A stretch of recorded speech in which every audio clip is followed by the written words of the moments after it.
Money can buy a lot of things: silence, power, even the law. But it can't buy the loyalty of a stranger watching from the shadows. In the world of the ultra-wealthy, the person serving the wine is often the only one in the room who isn't wearing a mask. When a struggling waitress noticed a billionaire's girlfriend tapping out a secret signal under a table at New York's most exclusive club, she had two choices: walk away and live, or slip him a note that would burn his world to the ground. She chose the note. And what happened next wasn't just a breakup, it was a war. This is the story of how a napkin saved a life and destroyed an empire.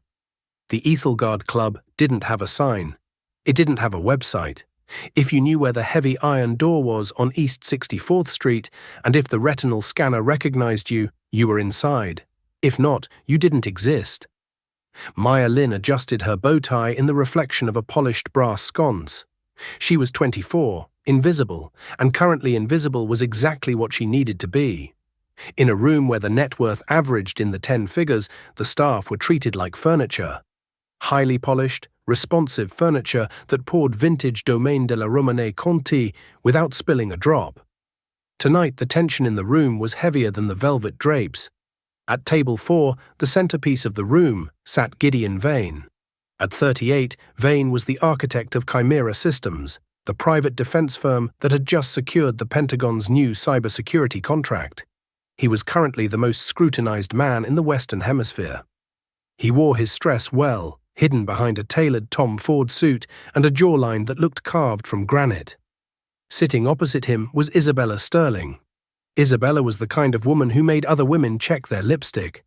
The daughter of a disjointed European shipping dynasty, she was Gideon's fiancée of 6 months. She wore a backless emerald dress that probably cost more than Maya's entire college tuition debt.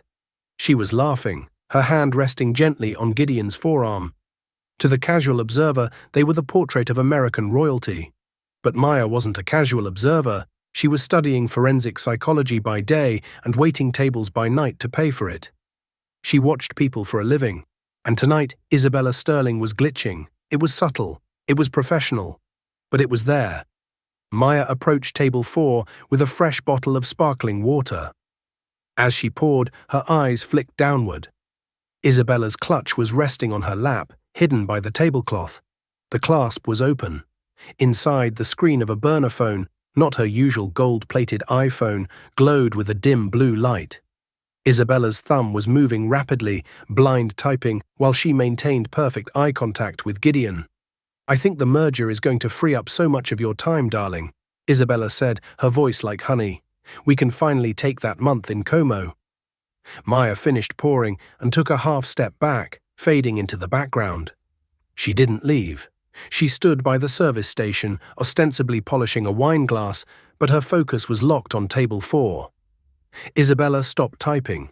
She reached up and touched her left earring, a massive diamond stud. She tapped it twice, a signal. Then she looked at the service entrance, then the main exit, then her watch. Maya followed Isabella's gaze. At the bar, 2 men had just sat down. They weren't drinking. They weren't talking. They were watching Gideon Vane's back. They wore suits that fit poorly around the chest, the telltale bulge of concealed carry holsters. One of them tapped his ear. Isabella smiled at Gideon, picking up her wine glass. "To us, Gideon. To the future." Maya felt a cold spike of adrenaline hit her stomach. It wasn't a merger celebration, it was the extraction. Isabella hadn't just texted a friend, she had coordinated a timeline. Maya looked at Gideon. He was smiling, tired but affectionate, completely unaware that the woman he was about to toast had just sold him to the highest bidder. If Maya did nothing, the night would end with Gideon Vane disappearing into a black van, his encryption keys tortured out of him in a basement in Belarus. If she did something, she would be fired. Or worse. Maya looked at the napkin in her apron pocket. She looked at the pen she used for taking orders. "Don't do it, Maya," she told herself. "These people eat people like you for breakfast." She watched one of the men at the bar stand up and button his jacket. He began moving toward table 4. Maya pulled the pen. On the back of a thick, textured cocktail napkin, she scribbled 10 words. Her hand shook, making the letters jagged. "Your girlfriend sold you out. They're in position. Kitchen. Now." She took a deep breath, grabbed a fresh bread basket, and walked back into the lion's den. The walk from the service station to table 4 felt like walking underwater. The ambient jazz music seemed to distort, slowing down into a low drone. Maya kept her face neutral, the mask of the perfect servant firmly in place. As she reached the table, the man from the bar was 10 feet away, pretending to check his phone. "More sourdough, sir?" Maya asked. Gideon looked up, surprised. "I didn't ask for any, but thank you."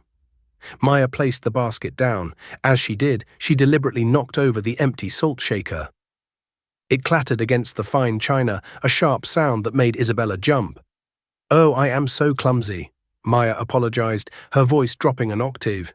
She reached across the table to right the shaker.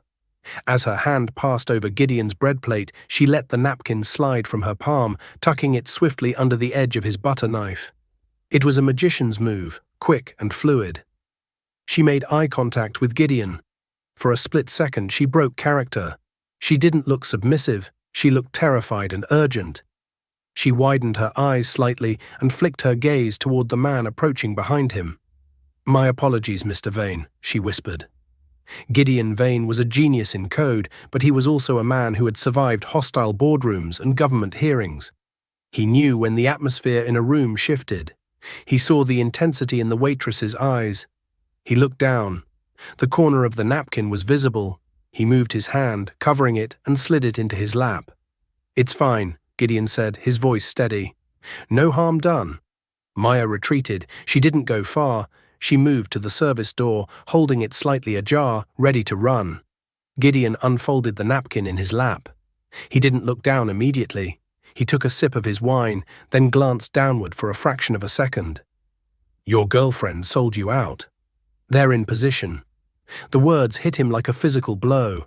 His heart hammered against his ribs, but his face remained a mask of boredom. "Isabella?" He looked at her. She was checking her makeup in a compact mirror. In the reflection, he saw her eyes darting not at her own face, but at the man standing behind Gideon. The man was now 5 feet away. Gideon's mind raced. He thought about the sudden surprise dinner invitation. He thought about how she had insisted he leave his personal security detail, Tobias, in the car so they could have a normal date. He thought about the questions she'd been asking lately about the Chimera encryption protocols. Stupid, he thought, blind, rich, and stupid. He needed to verify, immediately. "Bella," Gideon said. The calmness in his own voice surprised him. "Yes, darling?" She snapped the compact shut. "My phone just died. I need to send a quick email to Tobias to bring the car around back. I'm feeling a migraine coming on. Can I use yours?" The color drained from Isabella's face. It was instantaneous. "Oh, mine is actually... I left mine in the coat check," she lied. Gideon stared at her. "I saw you texting 5 minutes ago." Isabella froze. The charm evaporated.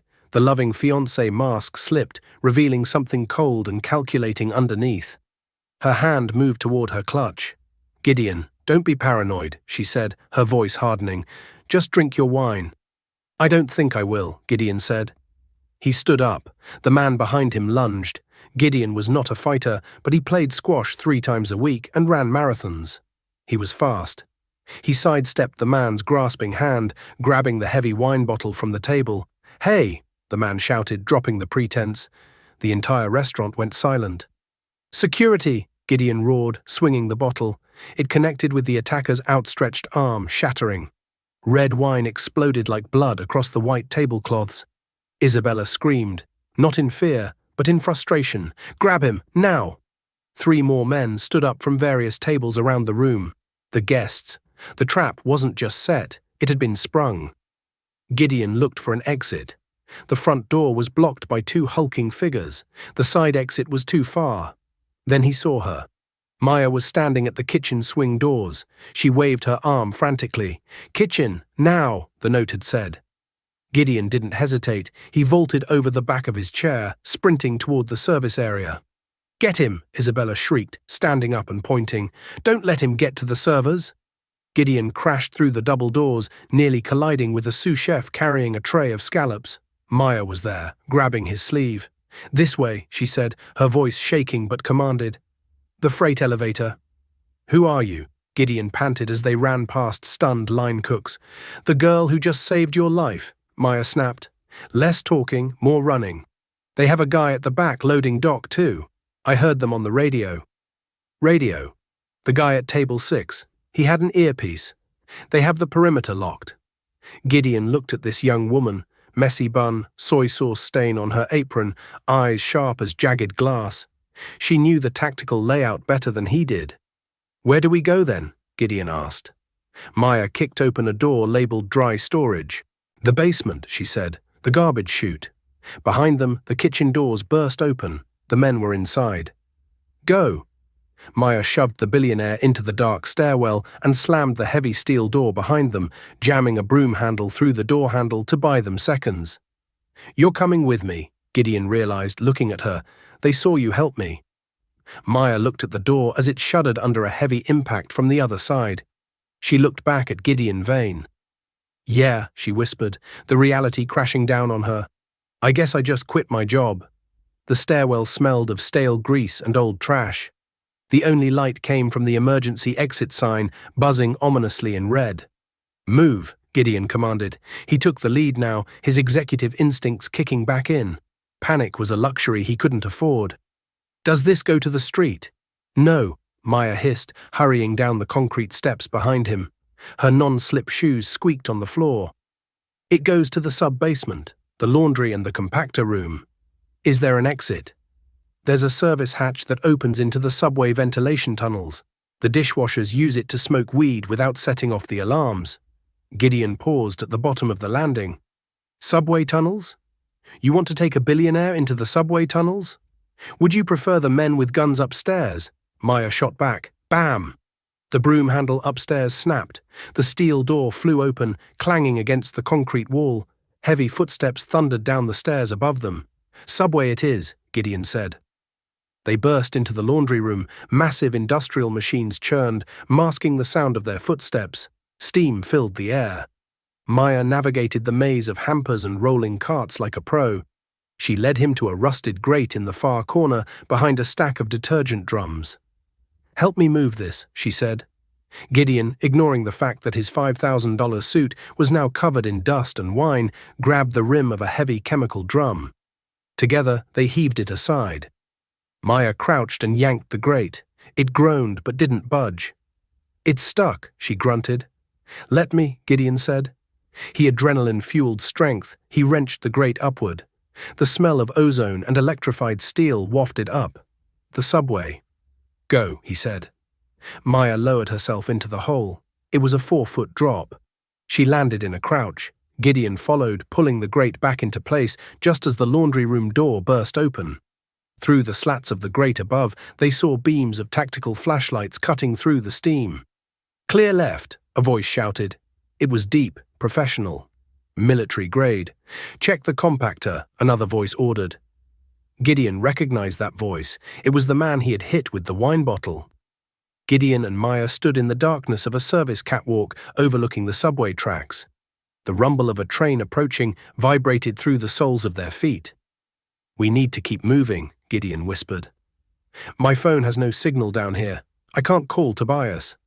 Who is Tobias? Maya asked, leading him along the narrow catwalk away from the grate. Head of my security, ex-SAS. If I can get to him, we're safe. Unless Tobias is with them, Maya said quietly. Gideon stopped. The passing train roared by, a blur of silver and light, drowning out the world. When it passed, the silence was deafening. Tobias has been with me for 10 years, Gideon said, defending his man. But doubt, a cold worm, burrowed into his gut. Isabella was the love of his life, and she had just sold him. Who could he trust? Isabella knew where we were, Maya pointed out. She knew the security gap. Who plans the security? Gideon stared at the dirty tunnel wall. Tobias. Exactly. Gideon ran a hand through his hair. Okay, so I can't call Tobias. I can't go home. They'll be waiting at my penthouse. They'll be at the office. You need a hole, Maya said, somewhere off the grid. I have safe houses, but if Tobias is compromised, he knows where they are. Maya bit her lip. She looked at this man, one of the masters of the universe, now stripped of his resources, dirty, hunted, and standing in a rat-infested tunnel. "I have a place," she said hesitantly. Gideon looked at her. "You?" "My apartment. It's in Queens. It's a dump, but it's under my grandmother's name. No digital footprint linking it to me or you. And I have a police scanner." "Why does a waitress have a police scanner?" Gideon asked, eyes narrowing. Maya hesitated. "My dad. He was in the life. Before he went to prison, he taught me how to spot a tail and how to disappear. That's how I spotted Isabella's signal." Gideon studied her face. He had no choice. He had to trust the waitress. "Lead the way, Maya." The N train rattled toward Astoria, a metal snake moving through the bowels of the city. It was 11:45 p.m. The car was mostly empty, a nurse dozing off in scrubs, a teenager listening to music, and two people who looked like they had just crawled out of a sewer. Gideon Vane, billionaire CEO of Chimera Systems, sat on the hard orange plastic seat, his $5,000 Tom Ford suit ruined. The knees were torn, stained with grease and subway muck. He held his hands between his knees to stop them from shaking. It wasn't the cold, it was the adrenaline crash. Maya sat next to him, her eyes scanning the car, watching the reflection in the window opposite them. She had forced Gideon to ditch his jacket and roll up his sleeves. She had smeared some grime on his face. "Stop looking like a CEO," she had whispered before they boarded. "Slouch. Look tired. Look like you just finished a double shift at a construction site." Gideon was trying, but posture was a hard habit to break. "We need to get off at 30th Avenue, Maya said quietly, her voice barely audible over the screech of the tracks. "My place is a walk-up, 4th floor. No doorman, no cameras in the lobby because the landlord is too cheap to fix them. It's perfect." "I need a phone," Gideon muttered. "I need to call the board. I need to freeze the assets." "You touch a phone, you die," Maya said, her tone flat. Isabella tapped her earring. That wasn't just a signal to the goons, it was a beacon. They probably have a Stingray tracker active. If you turn on a phone, even a burner, your voice print or the IMEI will ping off the nearest tower. "They have the grid, Gideon. You built the grid, remember?" Gideon fell silent. She was right. He had built the surveillance architecture Chimera sold to the government. He knew exactly how fast they could find him. He was trapped in the cage he had designed. They exited the station, blending into the late-night crowd of Queens. The air here smelled different. Charcoal from kebab carts, exhaust, and the faint salty tang of the East River. It was a world away from the sterile, perfumed air of the Ethelgard Club. Maya led him down a side street, past a bodega with a flickering neon sign, and up the stoop of a weathered brick building. She fumbled with her keys, her hands trembling slightly for the first time. The lock clicked. "Welcome to the penthouse," she murmured dryly. The apartment was small, a studio with a kitchenette that had seen better days. A radiator hissed in the corner. There was a pull-out couch, a stack of textbooks on a wobbly table, and walls covered in peeling beige paint. But to Gideon, it looked like a fortress. Maya locked the door, threw the deadbolt, and then wedged a chair under the handle. She moved to the window and pulled the blackout shades down tight. "Sit," she ordered, pointing to the couch. Gideon sat. He felt ridiculous. "I don't even know your last name." "Lynn," she said, walking to the fridge. "Maya Lynn." She tossed him a bottle of water and a bag of frozen peas. "For your hand, you cut it when you smashed the wine bottle." Gideon looked down. His knuckles were raw and bloody. He hadn't even felt it. He pressed the cold bag against his skin and hissed, "Thank you, Maya Lynn. I can wire you $1 million tomorrow morning if we survive this." "Keep your money," Maya said, grabbing a first aid kit from under the sink. "Just tell me what Isabella wants. Why tonight? Why the extraction team?" Gideon leaned back, closing his eyes. "Project Banshee." Maya paused, holding a bottle of rubbing alcohol. "That sounds dramatic." "It's a quantum decryption key," Gideon explained, his voice hollow. "Chimera has been developing it for 3 years. It can crack any encryption standard currently used by the banking system, the military, or the power grid. It's the skeleton key to the 21st century. It's supposed to be delivered to the NSA next week. The physical drive is in a bio-locked vault in my office. And Isabella? She's not Isabella Sterling, Gideon said, the realization settling in like concrete. The Sterlings are a shipping family. Old money, low profile. I met her at a charity gala in Monaco. She checked out. My team vetted her. Your team vetted a ghost, Maya said, sitting on the coffee table opposite him to dress his hand. Or your team was paid to look the other way. Gideon watched her work. Her hands were steady now, efficient. She cleaned the wound with professional detachment. How do you know all this? Gideon asked. The tradecraft, the police scanner, the way you cleared the room. Maya didn't look up. My father was James Jimmy Lynn. You ever hear of him? Gideon frowned. No. Good. That means he was good at his job. He wasn't a spy exactly. He was a corporate competitive intelligence contractor. He stole secrets for guys like you. He taught me that everyone has a tell. Everyone has a pattern. Where is he now? Sing Sing Correctional Facility, Maya said, taping the gauze. He got burned on a job for a pharmaceutical company. They needed a scapegoat. The CEO walked away with a bonus. My dad got 15 years for industrial espionage. That's why I'm studying forensic psych. I want to understand how sociopaths in suits think. She finished the bandage and looked him in the eye. And that's why I saved you, because when I saw Isabella tap her ear, I saw the same look that CEO had right before he testified against my dad.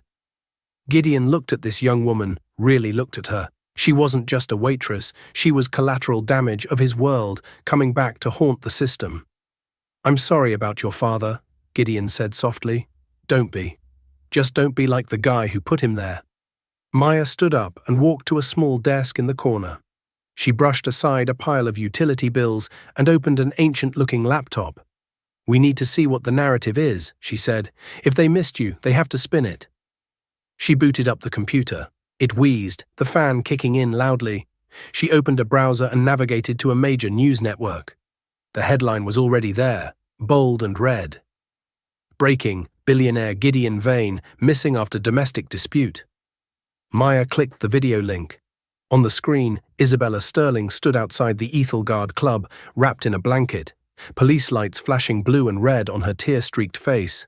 She looked devastated, a masterpiece of acting. I don't know what happened, Isabella sobbed into the microphones. He just snapped. He's been under so much pressure with the merger. He started screaming about people watching him. Paranoia. He attacked a waiter. He hit me. And then he ran out the back. I'm just so worried about him. He needs help. The camera cut to a police captain, Captain Miller, a man Gideon had donated to during the last election cycle. We consider Mr. Vane to be armed and dangerous, Miller said grimly. He assaulted staff and fled the scene. We have reason to believe he is suffering from a psychotic break. If you see him, do not approach. Call 911 immediately. Gideon stared at the screen, his face pale. They're painting me as crazy. It's the smartest play, Maya analyzed coldly. If you try to go to the authorities now, you're just the paranoid billionaire ranting about conspiracies. Anything you say about Isabella being a spy will be dismissed as a delusion. They've delegitimized you before you can even speak. And if they find me? Suicide by cop, Maya said, or a tragic overdose in a hotel room. The pressure was too much. Gideon stood up and paced the small room. The walls felt like they were closing in. They need my biometrics, retinal scan and voice print to open the vault for Project Banshee. That's why they wanted to kidnap me, not kill me. So they can't get the drive without you, Maya said. Not easily, but if they have access to Chimera's servers, wait. Gideon stopped. Isabella has my phone, my personal phone. So? So my phone has a digital key. It can't open the vault, but it can authorize a transfer of the vault's custody protocols. If they can hack my phone, they can trick the system into thinking I've authorized a security transfer to a new location. Can they hack it? It has military-grade encryption, Gideon said confidently. It would take a supercomputer weeks to brute force it. Maya pointed at the TV screen. Gideon, look. The newsfeed had shifted. A ticker at the bottom read, Chimera Systems Board calls emergency meeting. CFO announces security audit led by external firm Praetorian Global. Praetorian, Gideon whispered. That's them. That's the shell company. They aren't trying to hack the phone, they're taking over the company from the inside. If the board votes to grant Praetorian emergency access because the CEO is mentally unstable, they won't need my eyes. They'll just walk in the front door. When is the vote? The markets open at 9:01 a.m. The meeting will be at 8:01 a.m. Maya looked at the cheap digital clock on her microwave. It was 1:15 a.m. We have roughly 7 hours, Maya said. 7 hours to prove you're sane, prove Isabella is a mole, and stop a hostile takeover of the most dangerous weapon in the world. Gideon looked at the waitress. He felt a strange sensation. It wasn't fear anymore. It was determination. I need a computer, Gideon said. A real one, not this dinosaur. I can't exactly go to the Apple Store, Maya said. No, Gideon smiled, a shark-like grin returning to his face. But you said your dad was a pro. Did he leave any toys behind? Maya hesitated. She looked at the closet. He had a storage unit. In the basement. I haven't opened it in 5 years. Show me, Gideon said. The basement of the building was even grimier than the laundry room at the Ethelgard. It was a labyrinth of chicken wire cages filled with the discarded debris of 100 lives, old bicycles, Christmas trees, boxes of mildewed clothes. Maya led him to Unit 4B. A heavy padlock secured it. I don't have the key for this one, she admitted. Gideon looked around. He spotted a rusted tire iron propped against a wall. He grabbed it. Allow me. With a grunt of exertion, he jammed the iron into the hasp and leveraged his weight. The wood of the frame splintered and the hasp flew off. Inside, it smelled of dust and ozone. Maya shone her phone's flashlight into the gloom. There were stacks of hard drives, boxes of files, and on a metal shelf a ruggedized Pelican case. Gideon opened the case. Inside sat a thick black laptop, a Panasonic Toughbook, and an array of strange antennas and USB dongles. This, Gideon said, reverently touching the machine, is a packet sniffer and a portable server. Your dad wasn't just a corporate spy, Maya. He was a phreaker, a signals intelligence guy. Does it work? Gideon pressed the power button. The screen flickered to life, asking for a BIOS password. Damn, Gideon said. Password. Try Ghost, Maya said. That was his handle. Gideon typed it. Access denied. Try my birthday, Maya said softly. 04/02. Gideon typed it. Access denied. Think, Maya, Gideon said, his fingers hovering over the keys. What was the one thing he cared about most? What was his anchor? Maya stood in the dark, thinking about the father who used to teach her how to pick locks instead of reading her bedtime stories. The man who told her the world was a lie and the only truth was what you could steal. Try freedom, she said. Gideon typed it. Access denied. One more try before it locks us out, Gideon warned. Maya closed her eyes. She remembered the day he was arrested. He had hugged her and whispered something in her ear. Don't trust the suits, May May. Trust the work. Try May May, she whispered. Gideon typed MAYMAY. The screen flashed green. System unlocked. We're in, Gideon said. He sat on a stack of old magazines and started typing furiously. The Linux terminal scrolled lines of code faster than Maya could read. What are you doing? I'm accessing the Chimera backdoor. I built a shadow port into the system that bypasses the main server logs. It was for debugging, but right now it's our lifeline. Gideon's face was illuminated by the blue glow of the screen.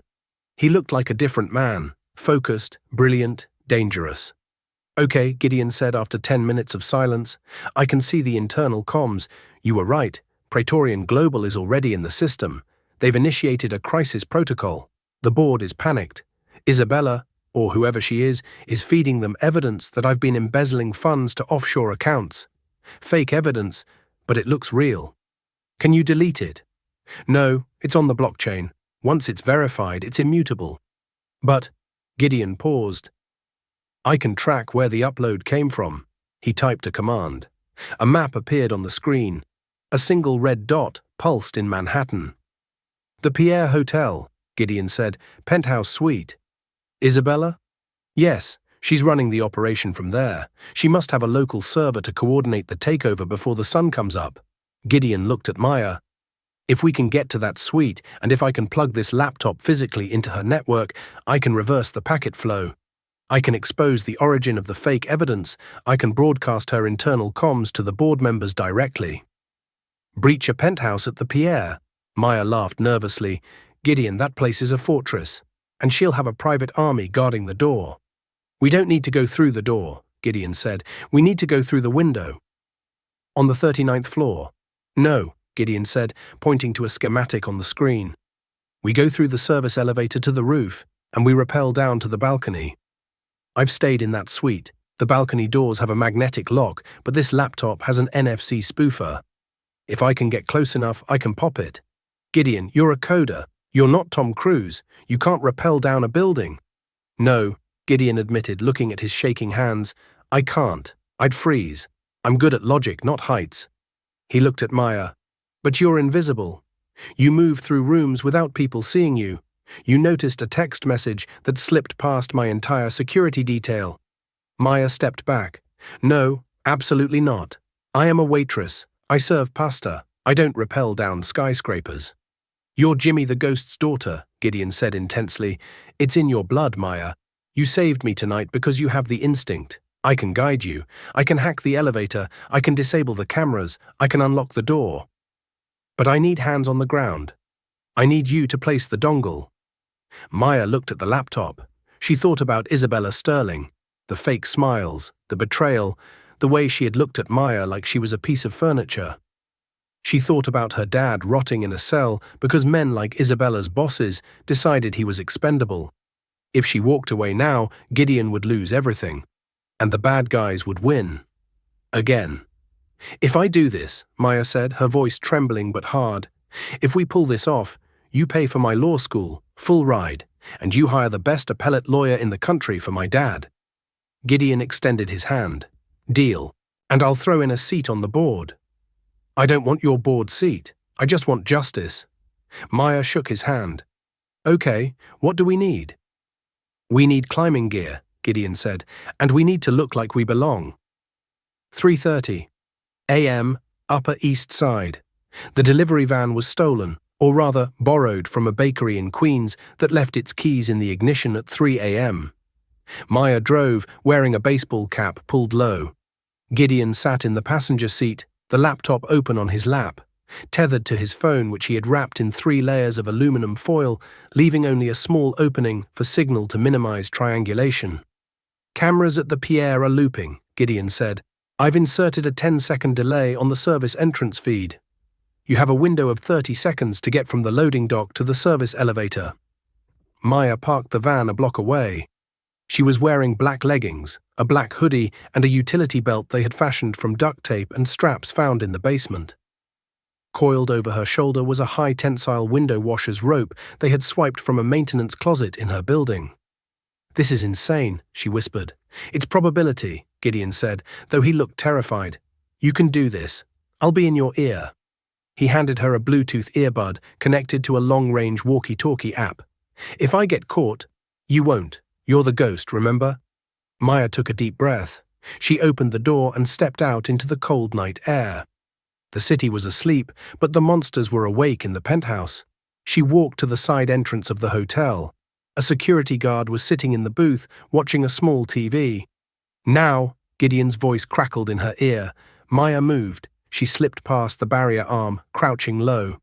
The guard looked down at his coffee. Maya was already in the shadow of the dumpster.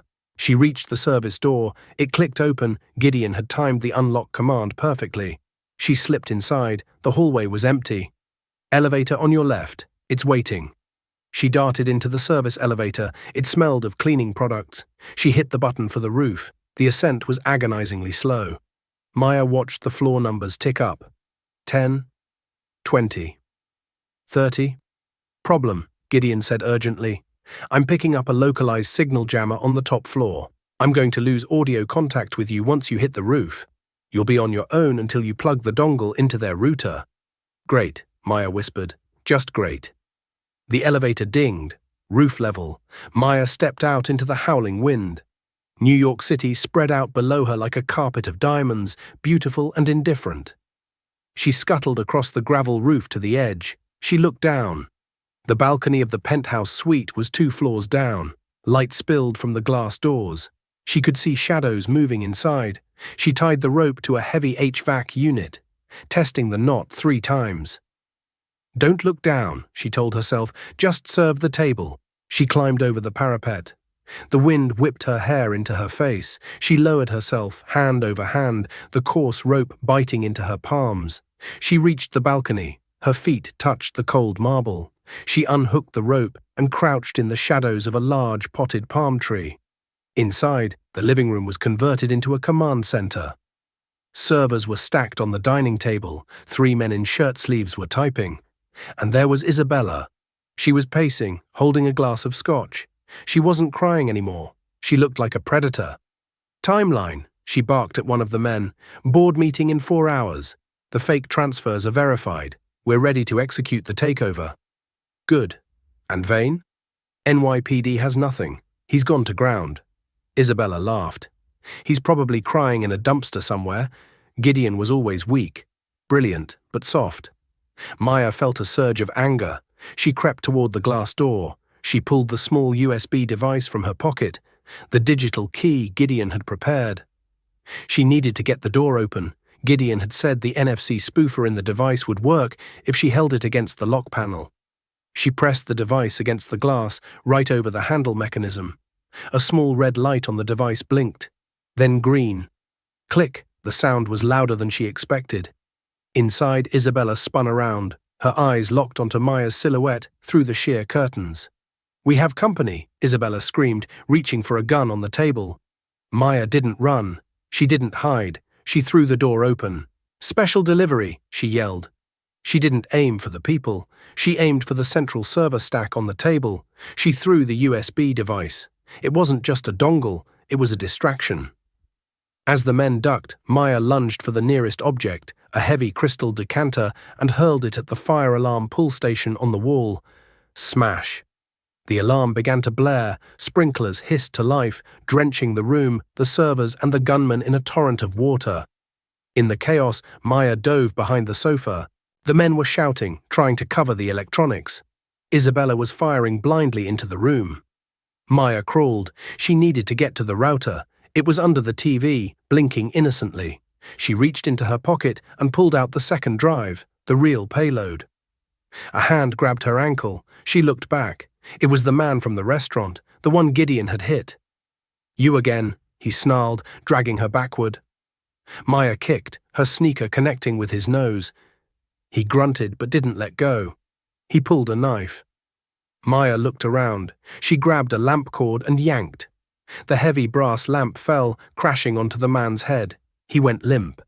She scrambled forward, water soaking her clothes, the alarm deafening. She jammed the drive into the router's USB port.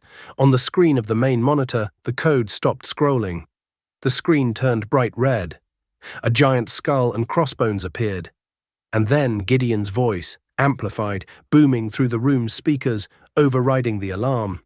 "Isabella, you're fired." The penthouse suite at the Pierre was a chaotic storm of flashing strobes, screaming alarms, and cascading water. The sprinkler system had turned the luxurious room into a torrential downpour, soaking the velvet furniture and the millions of dollars in server equipment on the table. Maya Lin crouched behind the heavy oak entertainment unit, gasping for air. Her chest heaved. The room smelled of ozone and wet wool. Isabella Sterling was screaming orders, her voice cracking with hysteria. "Kill it! Kill the connection! Pull the plug!" One of the tech mercenaries, wiping water from his eyes, lunged for the router where Maya had inserted the payload drive. But Gideon's code was faster. The digital key wasn't just extracting data, it was rewriting the firmware of their local network. "It's locked out," the mercenary shouted, frantically typing on a waterproof keyboard. "He's bricked the system. It's broadcasting the logs to an external IP."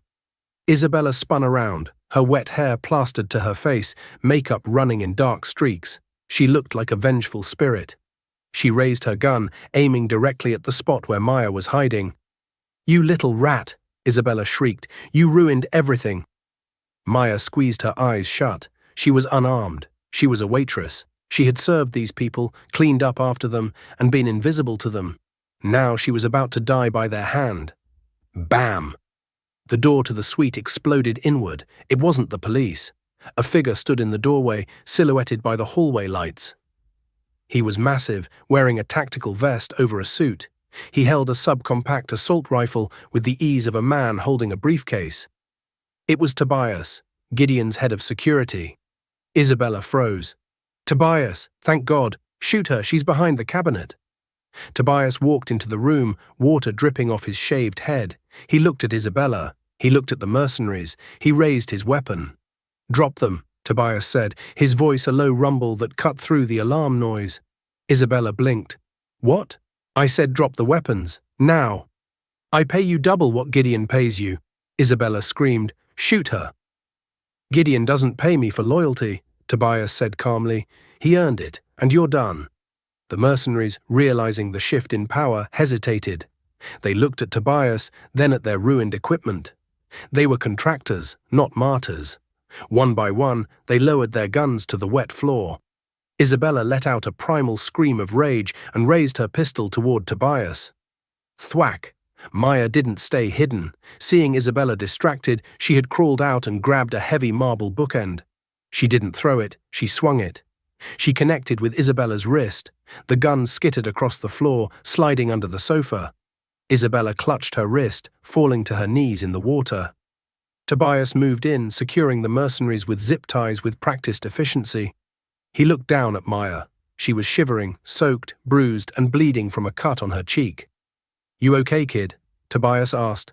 Maya nodded, adrenaline fading into shock. "How did you find us?" Tobias tapped his earpiece. "Gideon called me. He realized the only way his paranoia made sense was if I wasn't the mole. He took a gamble. He pinged my secure line 5 minutes ago and told me to get up here. I was already in the lobby looking for him." He offered Maya a hand and pulled her up. "Boss is waiting in the van.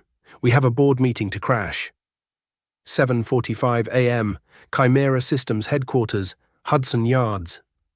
The boardroom of Chimera Systems was a temple of glass and steel, suspended 50 stories above the city. The view was breathtaking, but the mood inside was funereal. 12 people sat around the massive oval table. These were the titans of industry, venture capitalists, retired generals, and political power brokers. At the head of the table sat Arthur Vole, the CFO. He was a small, sharp-featured man who smelled of expensive cologne and ambition. "Ladies and gentlemen," Vole began, checking his watch, "we cannot delay any longer. The markets open in over an hour. The news of Gideon Vane's breakdown is already causing our stock to plummet in pre-market trading. We have a fiduciary duty to stabilize the company." "By handing it over to Praetorian Global?" asked casual board member General Holloway. "I've never even heard of this firm until last night." "They are specialists in crisis management," Vole insisted, smoothing his tie. "They have offered a liquidity injection and a temporary leadership team to secure the Banshee Protocol. If we do not vote to transfer executive powers to them by 8 a.m., the Department of Defense might pull our contract." "It seems rash," another member muttered. "Shouldn't we wait for the police report?" "The police report says Gideon assaulted his fiancée and fled into the sewers," Vole said, feigning sadness. "The man is sick. We have to cut the limb to save the body. I call for a vote. All in favor of the emergency transfer?"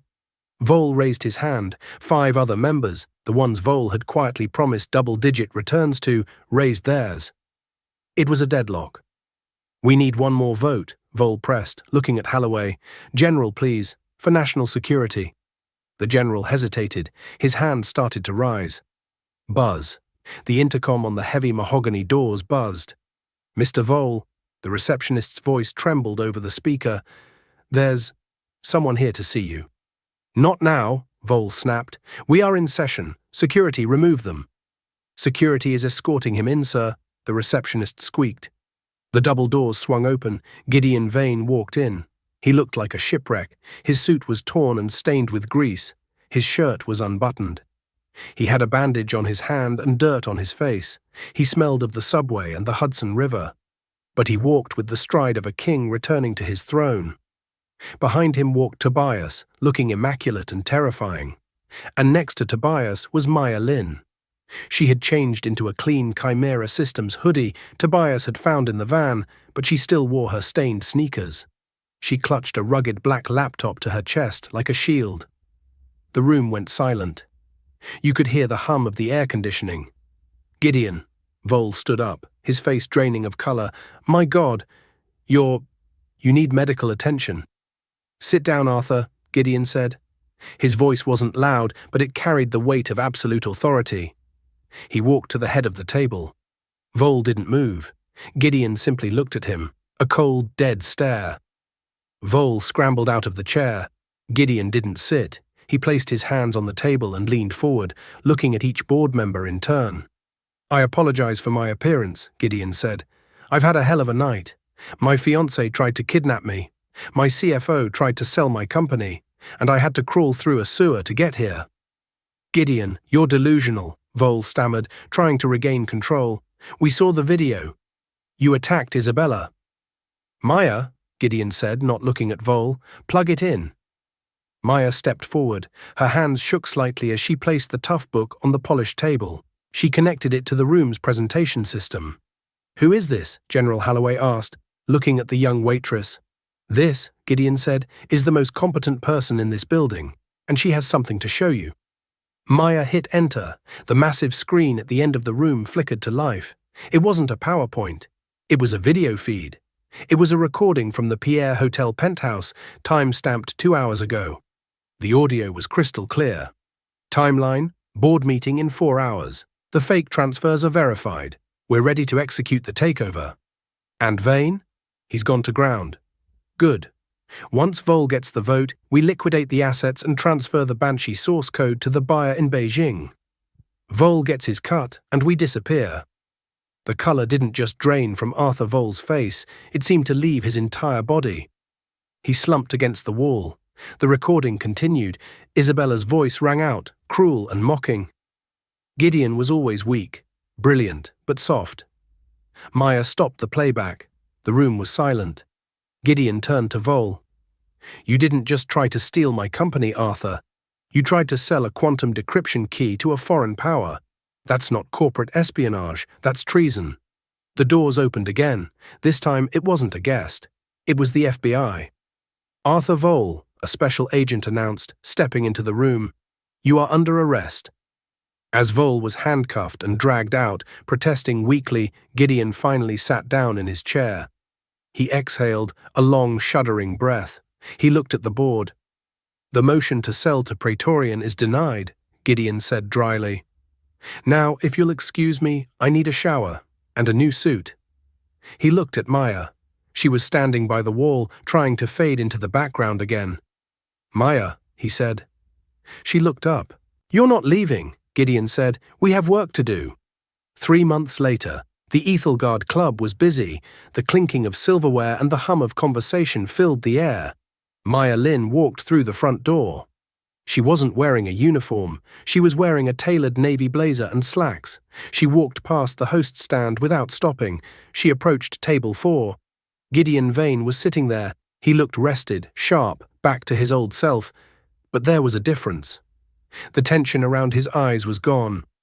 You're late, Gideon smiled as she sat down opposite him. I had a torts exam, Maya said, placing a heavy law textbook on the table. Some of us still have homework. How is law school? Expensive, but the scholarship helps. Maya poured herself a glass of water. I just got off the phone with my dad's lawyer. The appellate court agreed to hear the case. With the evidence you dug up on the pharmaceutical company, they think he'll be out by Christmas. Good, Gideon said. He's a talent. Chimera could use a consultant for physical penetration testing. Once he's out, send him to me. I'll ask him, Maya laughed. But he might want to retire to Florida. The waiter arrived, a young man, nervous, trying too hard. He poured wine for Gideon, his hand trembling slightly. A drop spilled on the tablecloth. The waiter froze, terrified. I am so sorry, sir. Gideon looked at the stain, then he looked at the waiter. 3 months ago, Gideon Vane might have been annoyed. He might have ignored the man. It's fine, Gideon said, his voice warm. What's your name? Leo, sir. Relax, Leo. You're doing a good job. Just breathe. The waiter smiled. relieved, and retreated. Maya watched the interaction. "You've changed." "I learned to look at the people serving the food," Gideon said seriously. "You saved my life, Maya, not because you were a ninja, but because you were paying attention when no one else was. Because you cared." He slid a black envelope across the table. "What's this?" Maya asked. "An offer. Summer associate position at Chimera's legal department. But really, it's a partnership track. I need someone who can see the invisible. Someone who isn't afraid to tell the Emperor he has no clothes, or that his girlfriend is a spy." Maya touched the envelope. It was everything she had ever wanted: security, power, a chance to change the system from the inside. She looked at Gideon. They weren't lovers, they were something more complicated.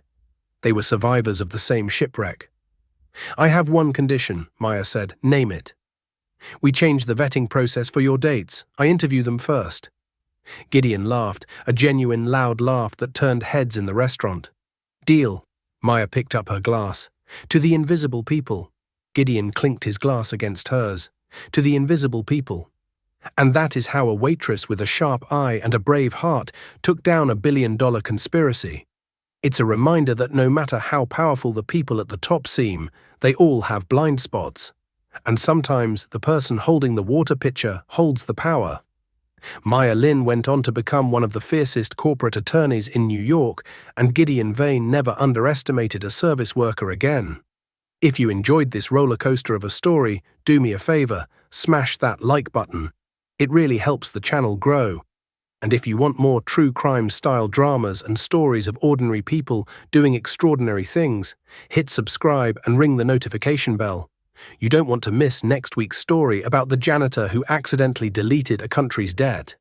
Thanks for watching, and remember, pay attention. You never know what you might see.